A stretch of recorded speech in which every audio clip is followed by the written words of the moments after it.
कि मुसलमान सिर्फ इसलिए हमें इतनी आसानी से हरा रहे हैं क्योंकि हम उन्हें छोड़कर आपस में एक दूसरे के साथ लड़ रहे हैं और हमारी इसी डिवीजन का मुसलमान फायदा उठा रहे हैं। तो आखिर ईरान के सबसे पावरफुल जनरल रुस्तम ने वहां सबको कन्विंस किया कि अब वक्त आ चुका है कि हम अपनी आपस की सारी दुश्मनी भुला दें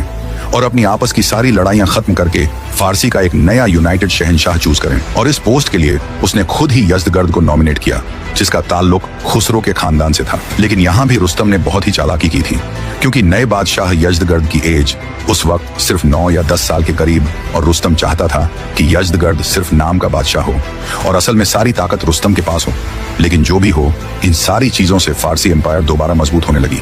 लेकिन जब मुसलमानों ने आखिर हजरत उमर रजी अल्लाह ताला अन्हो के दौर में अमसा जैसी इंपॉर्टेंट सिटी को फतह कर लिया, उसके बाद रोमन और फारसी एम्पायर की बर्दाश्त की हद बिल्कुल खत्म हो गई। जिसके बाद हिस्ट्री में पहली बार एक ऐसा काम हुआ जो इससे पहले सोचना भी इम्पॉसिबल था, कि मुसलमानों के खौफ से रोमन और फारसी एम्पायर एक हो गए और अपने पिछले 800 साल की दुश्मनी भुलाकर और एक दूसरे के इतने करीब आए कि रोमन बादशाह हरकल ने